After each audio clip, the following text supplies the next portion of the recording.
Welcome to another journey into the forgotten corners of American history. Tell us where you're watching from, because today we're descending into the remote highlands of eastern Tennessee, a time when the nearest courthouse might as well have been on another continent, and entire lives could vanish between one ridge and the next. It's 1851.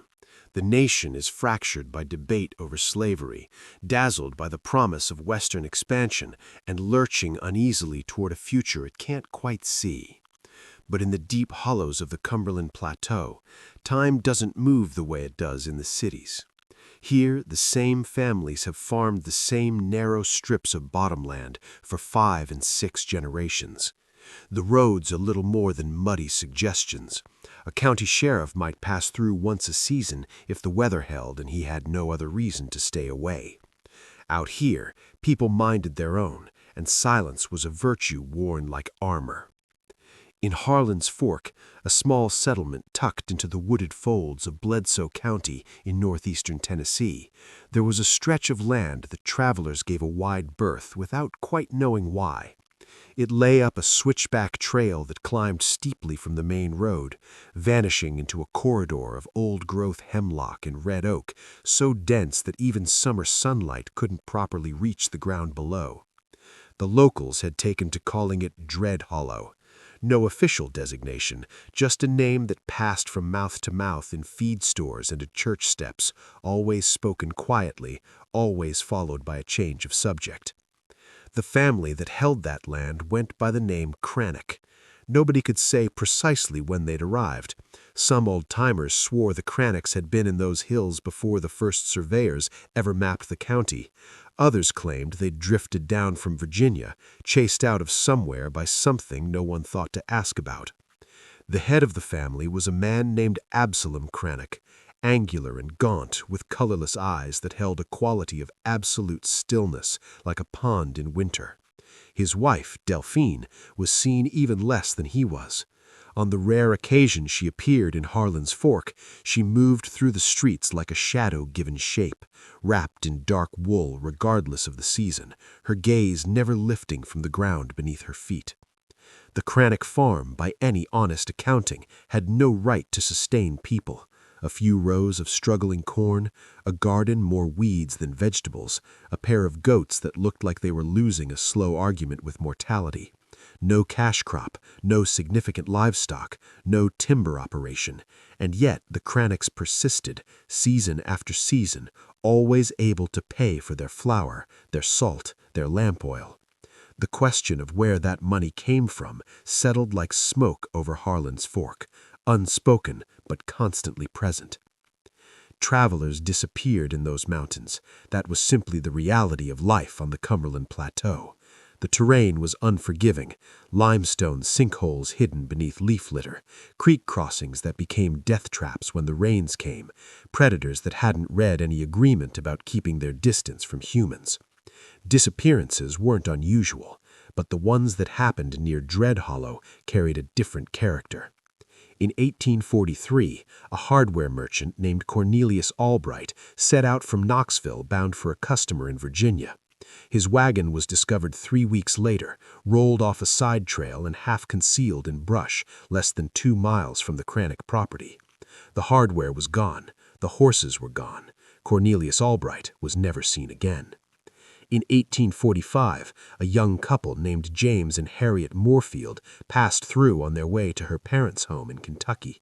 They took supper at the boarding house in Harlan's Fork, paid their bill, and left before first light. The boarding house keeper watched them go, lanterns swinging, taking the northern trail into the dark. No one ever accounted for them after that. No camp, no belongings, no trace, as though the mountain had simply opened and swallowed them. Other cases accumulated quietly across the years. A circuit preacher in 1847, a peddler the following spring, all of them sharing one detail. The last stretch of their known route ran within sight of Dread Hollow. But suspicion without proof in those hills wasn't an accusation, it was an invitation to a blood feud. People had learned that lesson the hard way over generations, and so they kept their suspicions behind their teeth and went on about their lives, and they prayed they never had reason to travel that particular stretch of road alone. Absalom Cranach weighed his trips down to Harlan's Fork every few weeks, always at dusk, always alone. He would gather his provisions with mechanical efficiency, pay with worn coins, and leave without pleasantries. The storekeeper, a man named Hiram Colley, would later describe those visits as being in the presence of something that looked like a man but gave off no warmth, like a stove made of stone that would never hold a fire. Delphine appeared perhaps twice a year, always with Absalom, always silent. The women of the settlement tried their customary courtesies, offering to share recipes, asking after the family's health, but Delphine offered only the briefest nod and moved away as quickly as she could, her pale skin chalky even in summer, her eyes fixed on nothing anyone else could see. As for the rest of the Cranachs, how many there were exactly was something nobody could say with confidence. Estimates ranged from 3 generations to as many as 5 or 6 individuals living on that property. They were never seen together in town. It was always Absalom, sometimes Delphine. The rest remained up on that hill, unseen, like something kept in a room with the door shut. The summer of 1851 brought a killing drought to the plateau. Springs dropped to trickles, corn shriveled in the fields, cattle began dying on the hillside pastures. Hunger crept toward the poorer families like a slow tide. It was also that summer that Absalom began coming down to Harlan's Fork more frequently, buying more than his usual minimum. Sacks of meal, blocks of salt, great quantities of lamp oil, as though he were provisioning for a siege or concealing something that had begun to demand more resources than before. That same summer, a young deer hunter named Caleb Marsh changed everything. Caleb was tracking a wounded buck across the upper slopes above Dread Hollow when he heard voices. At that altitude, among those trees, human voices were striking enough to stop him cold. He crouched behind a granite shelf and looked down into a small clearing below, where 3 figures stood near a cluster of stones arranged with the deliberate geometry of human hands. 2 men, 1 woman, all in dark, ragged clothing. They spoke in low tones, but the wind carried fragments. The next one, the new moon, keeping it cleaner this time. The men held tools, mattocks, and a long-handled shovel, and between them lay something bundled in canvas that held the shape of a human form. Caleb didn't wait. He withdrew through the trees without a sound, descended the mountain at the best pace he dared, and went straight to the county deputy's office. The sheriff, a man named Amos Rutledge, was away to the east resolving a boundary dispute. The deputy left in his place, a young man of 24 named Fletcher Dunn, barely 6 months into the job, listened to Caleb's account with poorly concealed skepticism. He was willing enough to believe in trouble on those slopes in the abstract, but committing to an action against a family that had lived there for generations, based on the broken testimony of a frightened hunter, was another matter entirely. There was also the fear that lived in every conversation about the Cranachs and Harlan's Fork, that old wordless dread passed down through the years. Caleb spent the entire afternoon in that small office, repeating every detail, swearing on his father's grave, insisting on the difference between ordinary men at work in the woods and whatever he had witnessed in that clearing. Fletcher finally agreed to wait for the sheriff's return before taking any action. Caleb left carrying a weight in his chest that made the night air feel harder to breathe. Sheriff Amos Rutledge returned to Harlan's Fork 4 days later. He was a methodical man, deliberate in speech, slow to act, but thorough once he committed to a direction. When Fletcher brought Caleb's account, Rutledge said nothing for a long moment, then requested a private interview with the hunter. They met the following morning in the back room of the jailhouse, where Rutledge asked pointed questions about every particular. Caleb answered each one without hesitation or contradiction. When the interview ended, Rutledge announced his decision. They would climb to that clearing the next morning at first light, with a group of 8 men total, and they would proceed from there based on what they found. The reaction in Harlan's Fork was swift and layered. Some families who had lost someone to the plateau's mysteries felt a grim relief. Others expressed the same unease they always had about the Cranachs, a protective silence born of superstition and old fear. An elderly farmer named Gideon Sparks found Rutledge that same evening and urged him to leave it alone. Speaking of the Cranach family's long presence in those hills, of men who had gone up into that territory with questions and come back with nothing, or hadn't come back at all. Rutledge thanked him, listened carefully, and held to his decision. The group assembled before dawn the following day. Rutledge led. Fletcher Dunn rode alongside him as deputy. Caleb Marsh would serve as guide. The remaining 5 men were chosen carefully. Two brothers, Ezekiel and Nathan Pruitt, former state militiamen with steady nerves, a blacksmith named Douglas Helm, known for his composure under pressure, and a tracker named Old Ward, a lean, leather-faced man of indeterminate age who had spent decades reading the Cumberland Highlands like a book written in a language only he fully understood. They climbed through morning fog that clung to the hollows like wool. The trail grew rougher and darker with each half-mile, the canopy tightening overhead until the sky above was nothing but fractured shapes between the branches. No one spoke.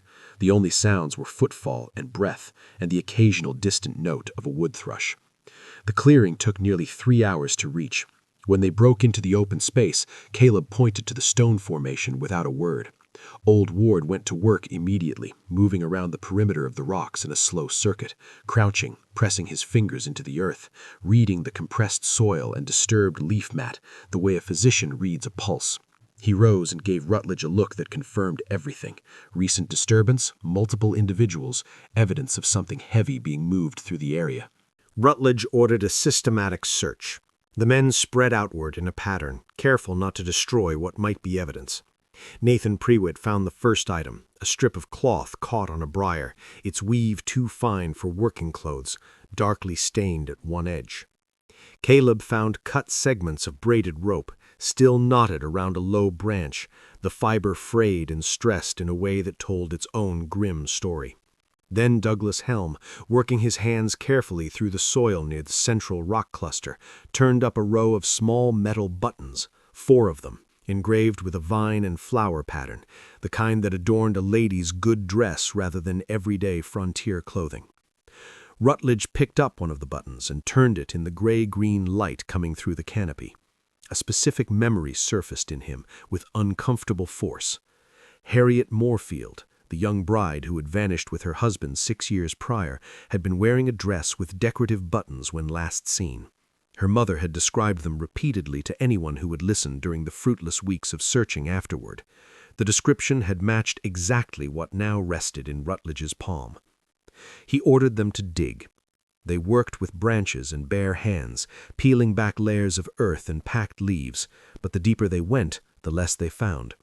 Ordinary soil, roots, stone, no remains, nothing buried there now, only the impression of something that had been removed, recently, by people who knew the search would come.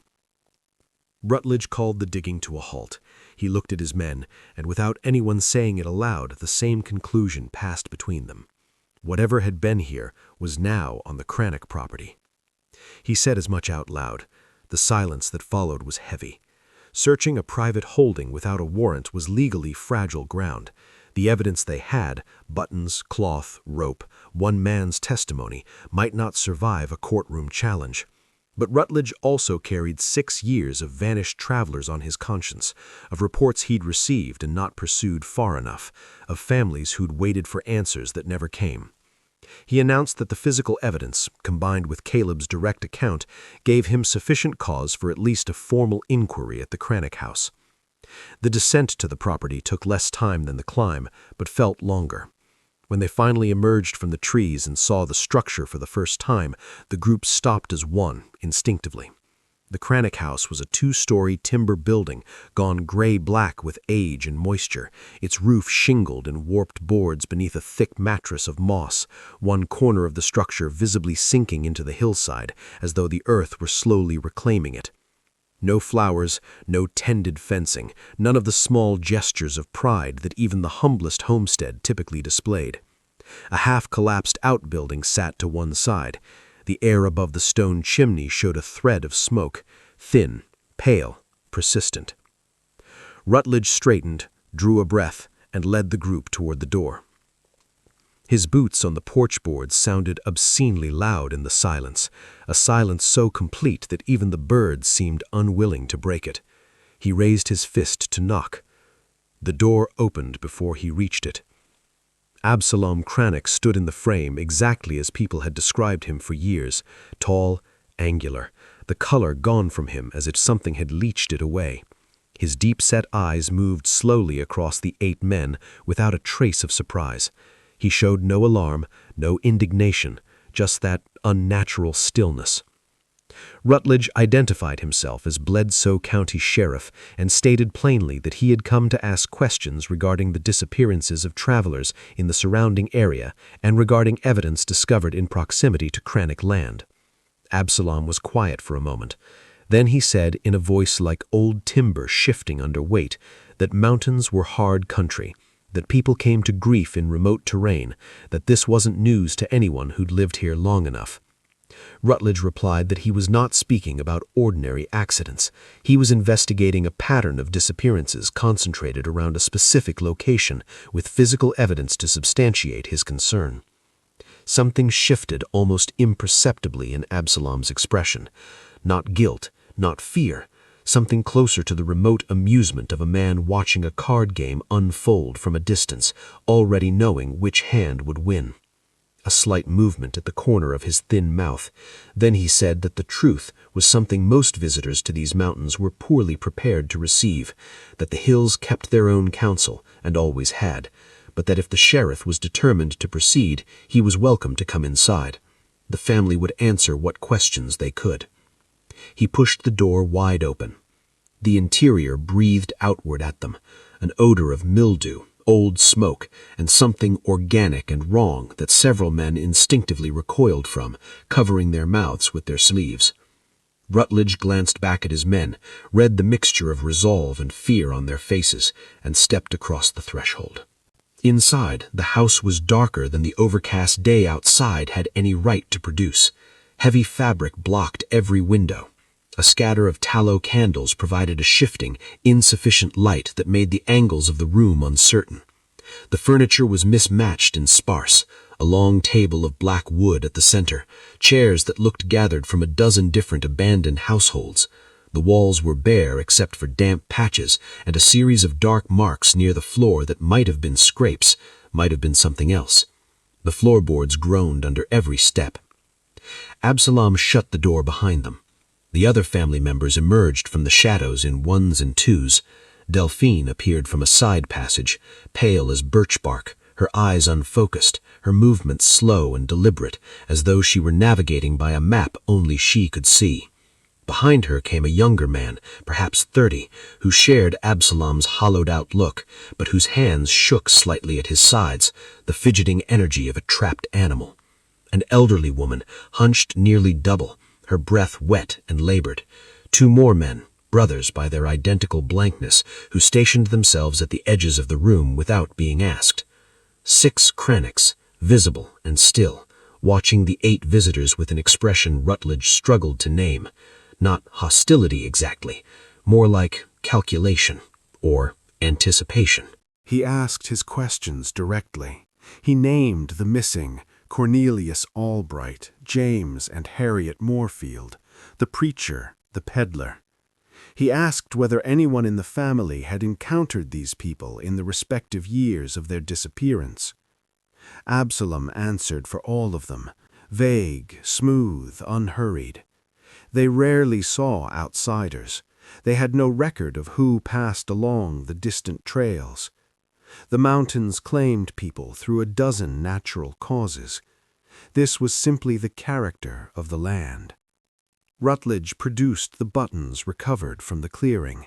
He described the torn rope, the disturbed earth. He asked directly for an explanation. A long silence followed. The family exchanged a rapid series of glances, a conversation with no words, before Delphine offered, in a high, thin voice completely at odds with her appearance, that they buried dead livestock at a distance from the house to keep predators away. Perhaps the sheriff had found one of these sites. As for the personal effects, lost travelers sometimes discarded their belongings in a panic. Bears were a constant menace on these slopes. There were perfectly sensible explanations for everything.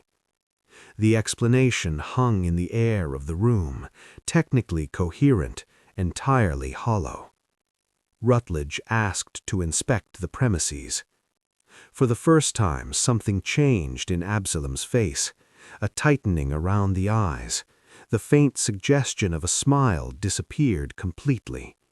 He noted with a fluency that surprised everyone present that private property carried certain protections even under active investigation, that the sheriff had produced no warrant, and that the law recognized limits even in the pursuit of legitimate inquiry. For a man who supposedly lived in deliberate isolation from civilization, he knew the vocabulary of civil law with uncomfortable precision. The tension in the room spiked. Rutledge's men adjusted their positions without being told. The Crannocks subtly shifted theirs. It was Douglas Helm who first noticed the door. At the far end of the room, set into the wall near the floor, a door of heavy timber, fitted with not one but 3 exterior locks. The kind of hardware that guarded a bank strongroom, not a root cellar. And at the base of the door, barely visible in the candlelight, fresh gouges in the wood, marks made from the inside, marks left by something trying to get out. Douglas caught Rutledge's eye with a glance and the faintest tilt of his chin. Rutledge followed the look and understood at once. He asked what was behind it. Absalom answered immediately, too immediately, that it was a storage cellar. Preserved food, winter provisions, nothing that would interest the law. Rutledge took a step toward the door. Absalom moved to intercept him. The rest of the family followed, forming a line between the visitors and that particular door, bodies taut, hands drifting toward the tools and implements positioned around the room with a casualness that was plainly not accidental. The message required no translation. Fletcher Dunn, keeping his voice level, suggested they withdraw and return with proper documentation and a larger party. The Pruitt brothers nodded tightly. Inside the Crannock house, on Crannock ground, the arithmetic of a physical confrontation was genuinely uncertain. Rutledge stood between his duty and his instincts, knowing that if he left now, that door and whatever it held would be empty or destroyed before he could return with a warrant. Then, from behind the locked door, a sound. Muffled, low, carrying through the timber like something heard through water.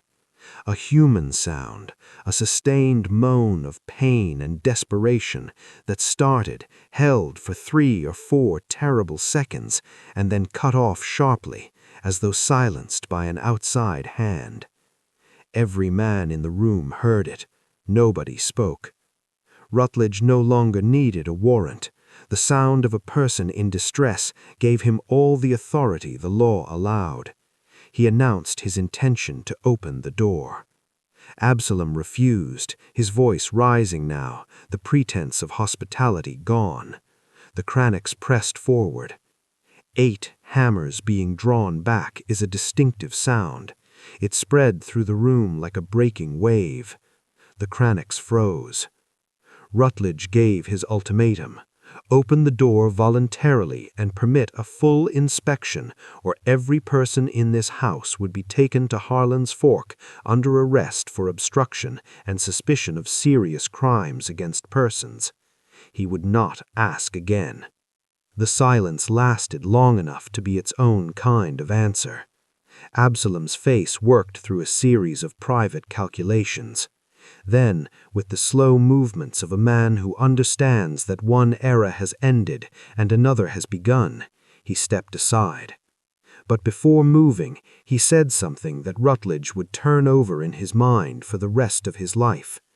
He said that the sheriff would find things below that he lacked the framework to understand, that the mountains had a logic older than any statute, that opening that door would carry consequences that could not be undone. He said it not like a threat, but like a man reading a posted sign. Rutledge stepped up to the locks. 3 locks, each solid and rust-edged, each requiring effort to release. When the last one gave, Rutledge gripped the handle, breathed once, and pulled the door open. The smell was immediate and total. Rot, moisture, human waste, and something organic and decayed that drove several men back a step with their hands across their faces. From the darkness below, a wooden stair descended into absolute blackness. Rutledge took a candle from the room and went down. Douglas followed. Fletcher came third. The others held their positions above, keeping the Crannocks in sight, the family now watching with a composite expression of cold anger and something that looked, strangely, like relief. The cellar was larger than it had any right to be. Not a root cellar, a deliberate excavation with a low ceiling held up by rough-cut beams and walls packed from native earth and loose stone. The candle pushed the darkness back in stages, each new pocket of light revealing something worse than the last. Chains were bolted to the walls at intervals, heavy iron fixtures with no plausible agricultural purpose. The dirt floor carried dark absorption stains in multiple places that did not need analysis to identify. And scattered throughout the space, clothing, shoes separated from their pairs, travel bags split open and emptied, personal objects of the kind that people carry from one life to the next and never willingly leave behind. Rutledge recognized items from the missing persons accounts he'd received over the years. A brass pocket watch engraved on the back. Cornelius Albright had carried one exactly like it. His son had mentioned it in the report. A leather-bound Bible with initials stamped on the cover, M.J., James Moorfield. A silver brooch that matched the description filed by the family of a woman named Agnes Colbert, who had vanished in 1846. What he found in the far corner of the cellar drove everything else from his mind. A woman was chained to the wall. She was alive, just. The candlelight reached her, and she flinched violently, pressing herself against the stone, raising one arm across her face. She was young, perhaps 25, though her body was so diminished by starvation and exposure that certainty was difficult. Her clothing was reduced to rags, her hair hung in mats. The bones of her face and wrists were stark. When she finally lowered her arm and looked at the men descending toward her, her eyes showed two things simultaneously. A terror so ingrained it had become her entire reality, and beneath it, so faint it was barely a flame, hope. Rutledge spoke quietly, identifying himself, explaining that they were there to help her, that she was safe now. She made no coherent sound, only a series of low, wordless vocalizations, as though language had been worn away by the same long pressure that had worn away everything else. Douglas searched the scattered implements for something to break the iron ring. From above, Fletcher called the discovery upstairs, and from above came the sounds of chaos immediately after. The Crannock family, understanding that the calculation had finally reached its terminal point, attempting to scatter.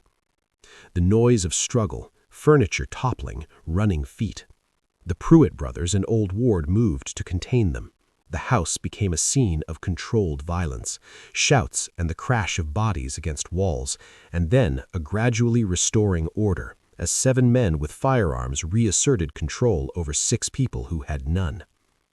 Rutledge and Douglas, working carefully, freed the woman from her chain and carried her upstairs between them, one arm each across their shoulders, her feet barely finding the steps.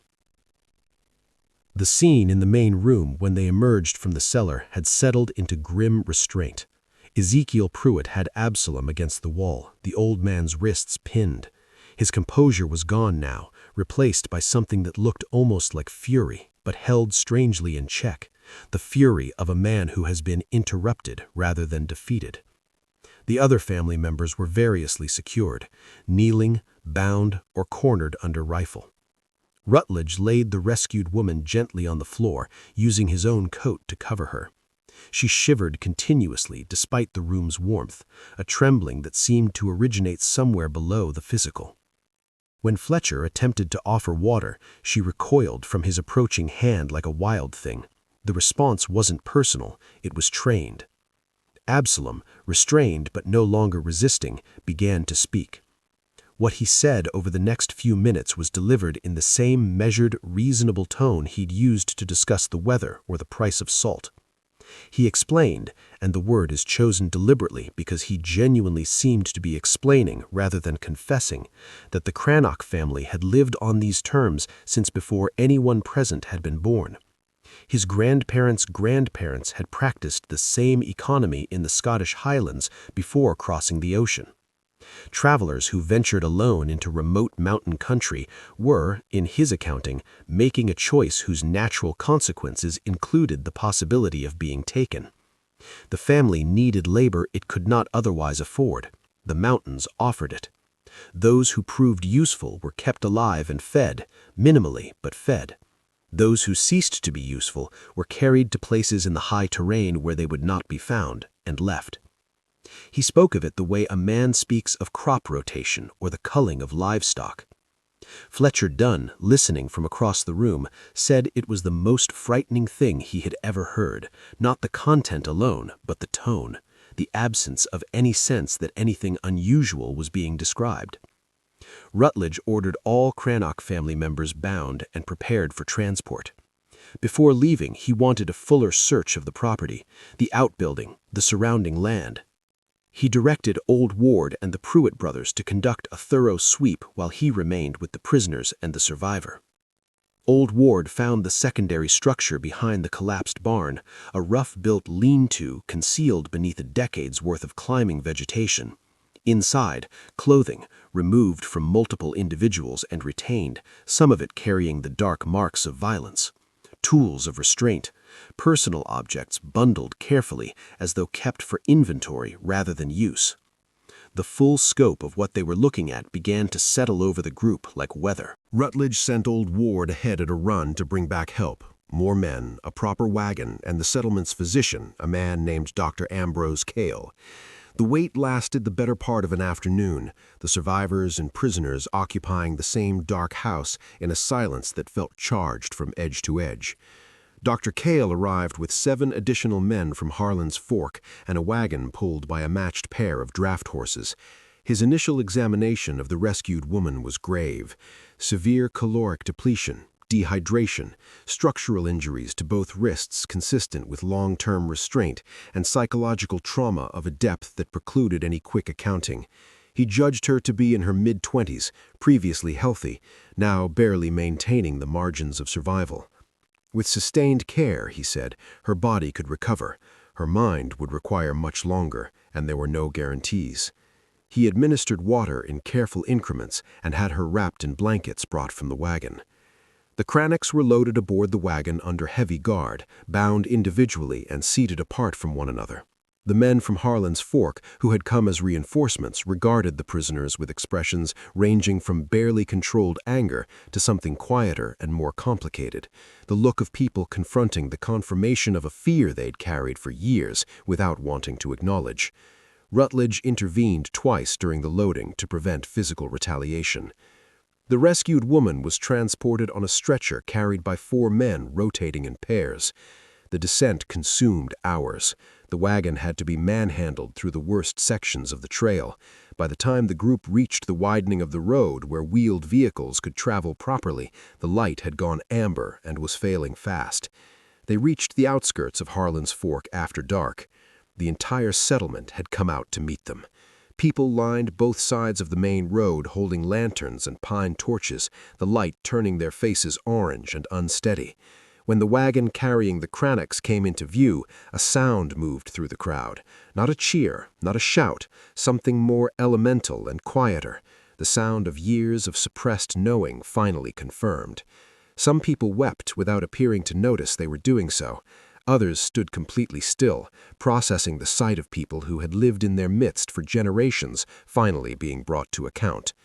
Rutledge delivered the prisoners to the Harlan's Fork jail and filled every available cell, posting a double watch overnight. The rescued woman went to Dr. Cale's home, where he and his wife could provide continuous care. That night, alone in his office, surrounded by bags of cataloged items, each assigned a number and a description, each potentially matchable to a missing persons report somewhere in the county records, Rutledge sent notices to neighboring jurisdictions. He personally interviewed every family in the region who had filed a disappearance report in the past 15 years. The families came. An older man identified his brother's pocket watch by the initials and the bent clasp his brother had always meant to fix. A woman recognized the silver brooch she had given her daughter as a wedding gift. With each identification, the shape of the Cranach's operations became clearer and more vast. Old Ward, methodically counting the distinct sets of personal effects recovered from the cellar and the lean-to, reached 27 before he set the count aside, uncertain whether he was undercounting or overshooting due to items missing or destroyed over the years. The rescued woman, kept in the warmth and careful attention of Dr. Cale's household, began a slow, non-linear recovery. She could hold down solid food by the third day. The tremors diminished. By the end of the first week, she was sitting up, tracking movement in the room with her eyes, occasionally making purposeful gestures. She had not yet spoken. The question of who she was remained open. It was Mrs. Cale who first made the connection. Comparing the survivor's physical features against a description filed in a neighboring county, she mentioned to Rutledge a possibility: a young woman named Clara Ashworth, 23 years old at her disappearance 2 years prior, who left her family's farm to visit her aunt and never arrived. Rutledge sent word to the Ashworth family. Clara's parents arrived in Harlan's Fork 3 days later, worn with years of not knowing. Her mother, a woman named Josephine Ashworth, was brought carefully into the room where the survivor rested. Rutledge prepared her for the possibility that even if this was Clara, recognition might be slow or incomplete. Trauma had a way of rearranging the connections between past and present. Josephine stood in the doorway for a moment, simply looking. Then she crossed the room slowly and sat beside the narrow bed. She began to speak, not asking questions, just talking quietly, recalling small, specific things: the name of the dog they'd had when Clara was young, a particular corner of the home garden where they'd planted sweet peas together every spring. The survivor turned her head. Her eyes found Josephine's face and held there. Her lips moved, almost without sound, and then, with the careful effort of someone hauling something up from a very great depth, she said her mother's name. Josephine pressed her forehead against her daughter's hand and remained that way for a long time. Clara had survived. She would carry the damage of 2 years in that cellar for the remainder of her life: the recurring nightmares, the inability to tolerate enclosed spaces, the flinching at sounds of chains or scraping metal, the occasional days when the distance between what she'd survived and the present felt too great to bridge. With sustained care, he said, her body could recover. Her mind would require much longer, and there were no guarantees. He administered water in careful increments and had her wrapped in blankets brought from the wagon. Rutledge organized search expeditions into the areas Absalom had vaguely referenced during interrogation as sites of disposal, places in the high terrain where people who had outlasted their usefulness were left. The searches were grueling and largely inconclusive. The mountains were too vast, the years too many, the elements too thorough. Some expeditions turned up fragments that could not be definitively identified. Most returned empty-handed. The district prosecutor who arrived from Knoxville to manage the case was a man named Cornelius Pruitt, precise, methodical, with a courtroom reputation built on thorough preparation. He spent 2 weeks reviewing every piece of evidence before he said anything publicly. When he did, he announced charges against all 6 Cranach family members: abduction, unlawful imprisonment, and multiple counts of murder. The differential in charges would reflect each member's individual role and degree of culpability. The preliminary hearings drew people from across 4 counties. The courtroom was inadequate by half for the number of people who wanted to witness the proceedings. Judge Harlan Osgood, the circuit judge known for his impartiality and his patience, managed the room with an authority that required no theatrics. Finding defense counsel proved unexpectedly difficult. No attorney based in Harlan's Fork wanted the association. 2 lawyers were eventually appointed from a county seat 2 days' ride away, fulfilling their professional obligations to a standard of representation that anyone familiar with the evidence understood would make only a limited difference in the outcome. The main trial began in November, when the maple trees on the slopes above Harlan's Fork had turned and begun to shed. The courtroom held its capacity and more. people standing in the aisles and pressed against the back wall, the atmosphere thick with the collective weight of years of unanswered grief. Pruitt built his case methodically, witness by witness, object by object. Edmund Lund, a surveyor who'd been among the first group to search the cellar, described what they found in terms of careful specificity: chains, stains, personal effects, Clara Ashworth still alive in the corner. Each element entered the record with a precision that made any counterargument difficult. Rutledge testified for the better part of a full day, walking the court through every step of the investigation, from Caleb Marsh's initial account to the moment they opened the cellar door. He was asked about the smell, about the sounds, about the expression on Absalom's face when they descended and returned with a living prisoner. He answered without embellishment and without minimizing. His voice cracked once, describing the state in which they found Clara Ashworth, and then steadied again. Clara herself testified in the trial's second week. She'd recovered substantially in the months since her rescue, physically more present. Her voice returned to something approaching its natural register, though it carried a new quietness that those who'd known her before recognized as permanent.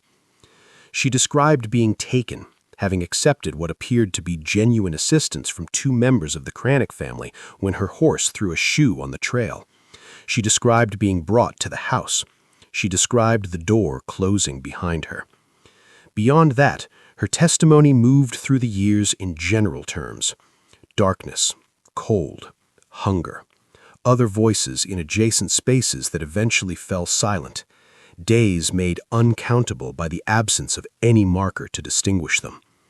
When she stepped down from the witness stand, the courtroom's silence was absolute for a full 10 seconds before Judge Osgood spoke again.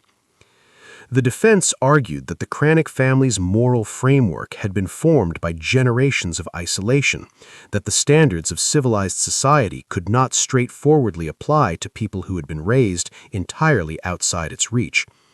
It was an argument made out of professional obligation rather than conviction, and it met with the response it deserved. 12 countymen who understood the difference between hardship and deliberate sustained evil returned a unanimous verdict in 4 hours: guilty on all charges. Absalom Cranick received a sentence of death by hanging, to be carried out within 60 days.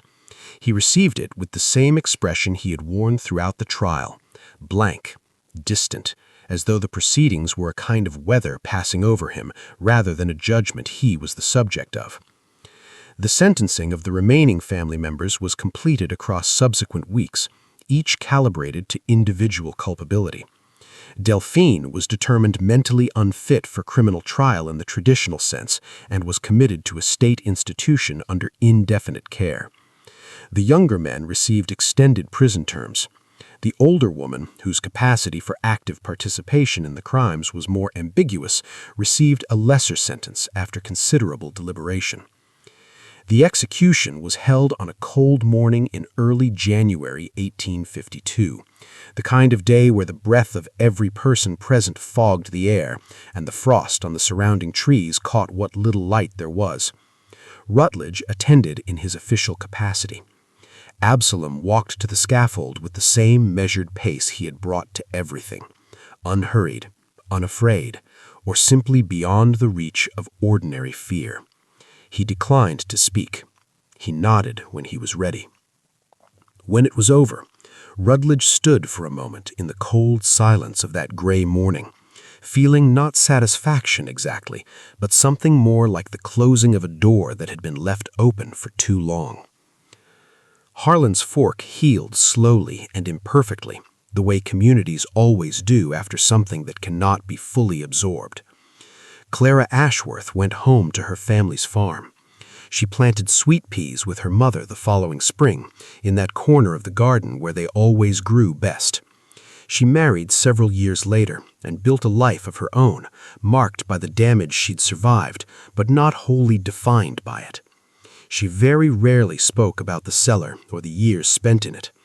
Those who knew her well understood that the worst part of her captivity, in her own accounting, was not the physical conditions, or even the persistent fear, but the slow erosion of confidence that anyone was still looking for her, the particular agony of believing you've been forgotten by everyone who ever knew you.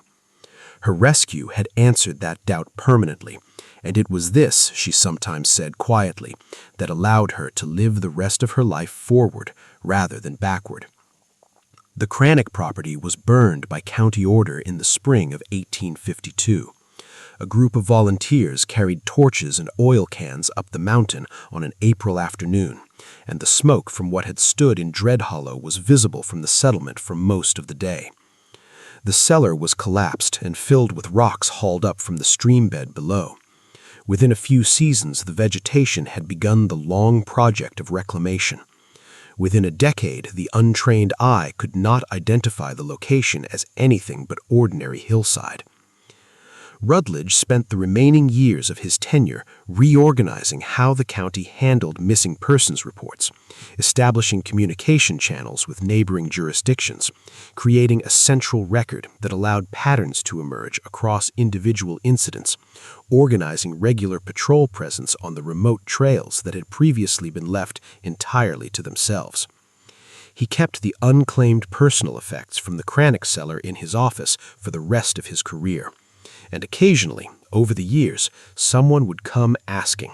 A generation researching an ancestor who had simply disappeared, a family carrying a decades-old mystery forward, and Rutledge would sit with them and open the records and offer what answers there were to give. Journalists wrote about the Cranachs for years. Writers came from distant cities. The name entered the local vocabulary as a shorthand for hidden evil, for the thing that persists when good people choose silence over action. Parents used it to warn children about the dangers of trusting strangers in remote places. It became a campfire story, then a legend, then a piece of the Cumberland Plateau's long memory. And somewhere up on the slopes above Harlan's Fork, marked only by moss-covered stones and the indifferent patience of old trees, the site where the Cranach house once stood continues to exist. The mountain doesn't remember it as anything special, but the people of that hollow do. They keep the story alive not because they enjoy its darkness, but because the lesson it carries is genuinely worth carrying. That evil finds its best conditions not in dramatic confrontation, but in the sustained quiet of looking away. That the responsibility to protect the vulnerable does not belong solely to the law. It belongs to everyone who knows something is wrong and has to decide what to do about that knowledge. Caleb Marsh, the hunter who started everything, lived the rest of his life in the same territory he'd always known. He never described what he'd seen in that clearing as anything heroic. He said simply that he had seen something that required reporting, and he had reported it. That it took longer than it should have to be taken seriously was not something he spoke about with any particular bitterness. He was a practical man, and practical men understood that the world moved slowly and imperfectly towards the things that needed to be done. But he also understood, as did everyone in Harlan's Fork who had lived that summer and its aftermath, that without his report, without his insistence, his refusal to let the deputy's skepticism be the final word, the Cranachs would have gone on, the cellar would have gone on, and the mountain would have kept its secrets, as it always had, and as it would have for as many more years as anyone was willing to let it. If this forgotten chapter of American history resonated with you, consider subscribing for more investigations into the hidden corners of the past.